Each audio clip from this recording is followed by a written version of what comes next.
Hello guys, কেমন আছেন সবাই? আশা করি সবাই ভালো আছেন। আজকে আমি আবারও চলে এসেছি মানিকগঞ্জ সরকারি উচ্চ বিদ্যালয় মাঠে। বন্ধুদের মুখে শুনতে পেলাম সেখানে নাকি মেলা অনুষ্ঠিত হয়েছে, তাই আমিও চলে এলাম এই মেলা দেখতে। মেলাটি আসলে পুরোপুরিভাবে তৈরি হয়নি, এখনো অনেক কাজ বাকি আছে। তবে কিছু কিছু দোকান আস্তে আস্তে আসা শুরু করেছে। সবকিছু মিলে বোঝা যাচ্ছে মেলাটা এবার মনে হয় একটু জমজমাট বেশি হবে। মেলা শুরু হতে না হতেই অনেক লোকজন দেখতে পেলাম সেখানে। এটি হলো মেলার রাত্রের দৃশ্য। অনেক সুন্দরভাবে ডেকোরেশন করা হয়েছে, চারিদিক দিয়েই আলোতে ভরা। তবে আজকে বৃষ্টি বৃষ্টি ওয়েদার দেখে লোকজন একটু কমই মনে হচ্ছে। ডেকোরেশনগুলো অত্যন্ত নিপুণভাবে করা হয়েছে।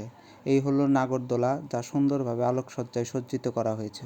এরপর চোখ গেল এই নৌকার দিকে, যা অত্যন্ত সুন্দরভাবে ডেকোরেশন করা হয়েছে এবং এর টিকিটও বিক্রি করা শুরু হয়েছে। অনেকেই তাদের পরিবার পরিজন নিয়ে এসেছে এবং নৌকায় এই রাইডটি এনজয় করছে। আজকের মতো ব্লগটি এইখানেই শেষ। ধন্যবাদ। দেখা হবে অন্য কোনো ভিডিওতে অন্য কোনো একদিনে। টাটা।